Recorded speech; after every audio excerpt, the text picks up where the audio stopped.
isso vai ter uma dimensão diferenciada porque você também começa a massificar. Né? A década de 50, a década de 60, a década de 70, mas aí cada vez mais largo essa ampliação da massificação da vida. Né? Essa massificação das opiniões. Isso num bloco quanto no outro. Né? Tanto no bloco comunista quanto no bloco capitalista. Uma certa equalização do indivíduo através das massas. Sei lá, estou lendo Marcuse na minha mente, estou lendo a Escola de Frankfurt. Não vou expandir porque não é o nosso público, mas quem quiser pesquisar sobre isso é o caminho, eu acho que é Adorno, Horkheim e Marcuse, Ethiale.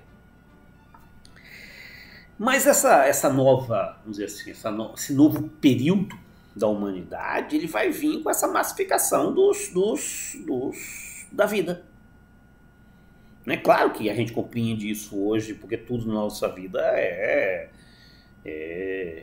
massificado e é exposto, inclusive a vida privada. Né? Mas, por exemplo, a década de 60 vai ser talvez o início generalizado disso. Né? Nós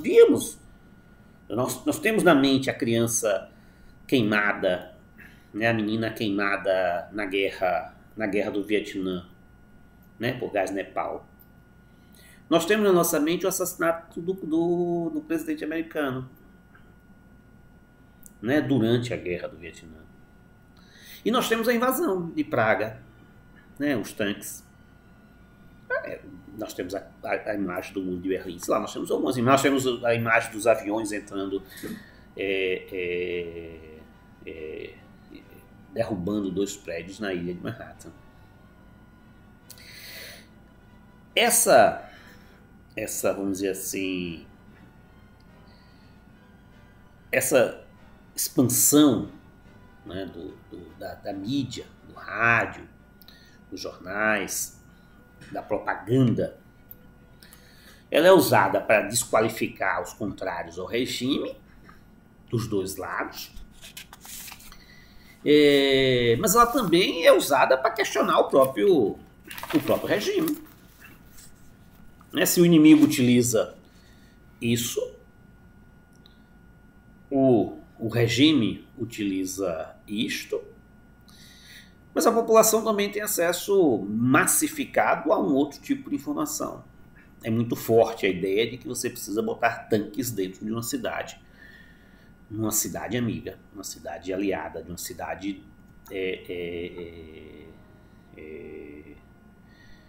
que era do mesmo bloco a qual você pertencia.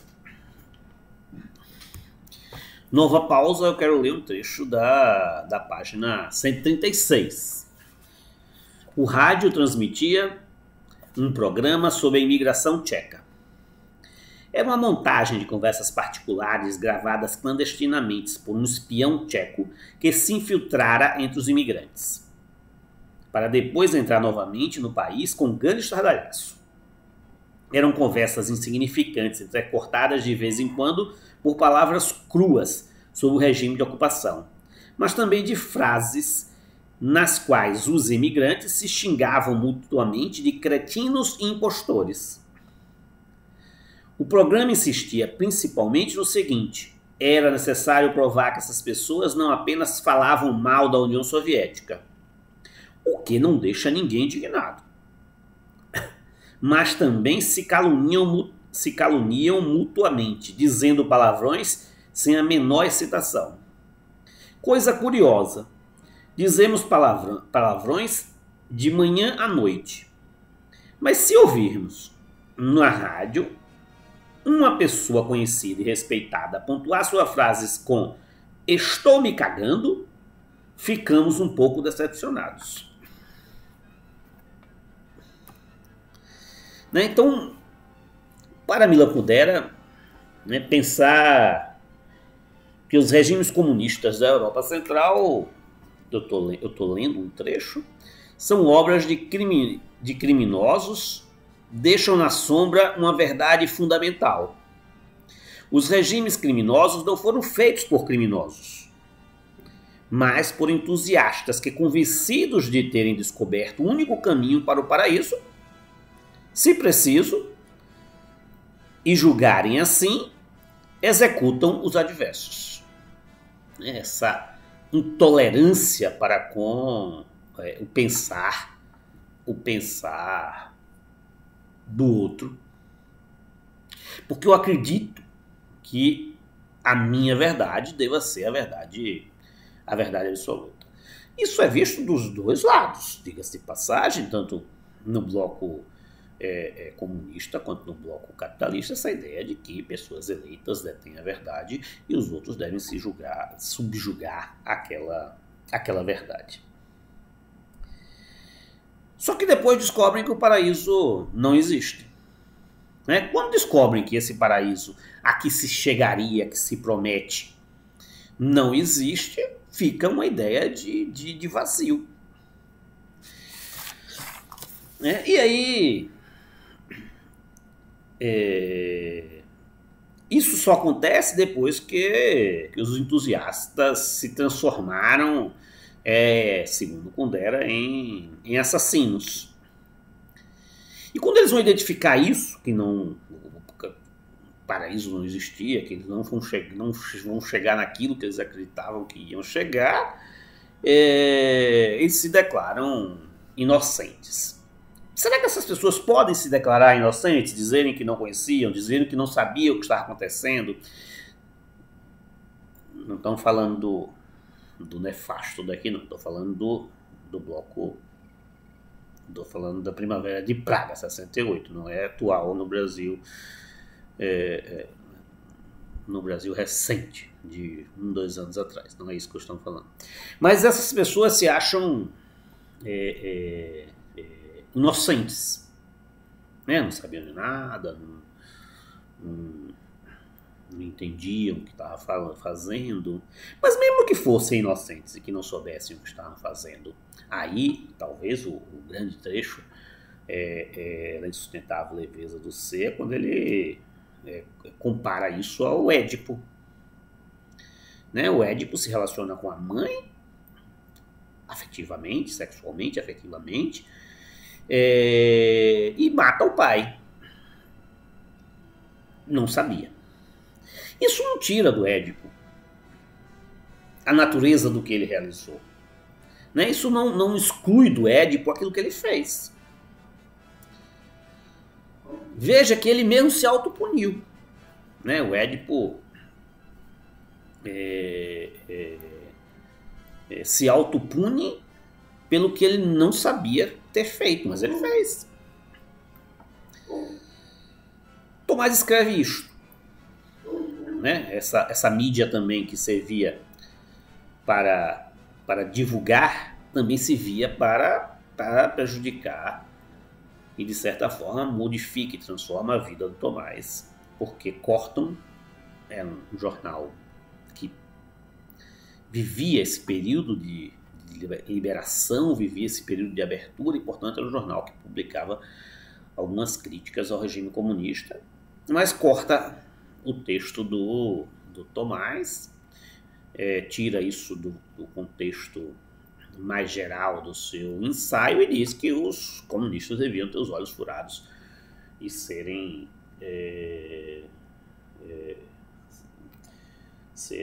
retirados da sociedade. Eles deveriam furar os seus próprios olhos. Isso gera uma perseguição ao Tomás, um grande cirurgião, talvez um dos maiores cirurgiões da Tchecoslováquia, por conta de ter, vamos dizer assim, sugerido, né, que os russos, assim como o Édipo, fossem excluídos daquela sociedade. Ele é perseguido por toda a vida. E, novamente, eu queria fazer uma outra pausa para ler a página 180. Isso aconteceu na primavera de 1968. Alexander Dubček estava no poder, cercado de comunistas que se sentiam culpados e estavam dispostos a fazer o que quer que fosse para reparar seus erros. Mas os outros comunistas, que gritavam que eram inocentes, temiam que o povo enraivecido o julgasse. Iam todos os dias queixar-se ao embaixador da Rússia, pedindo apoio. Quando a carta de Tomás foi publicada, houve um clamor. Chegamos a isso. Já ousam escrever publicamente que temos de furar nossos olhos. 2 ou 3 meses mais tarde, os russos decidiram que a livre discussão era inadmissível no seu domínio e mandaram, no espaço de uma noite, que seu exército ocupasse o país de Tomás.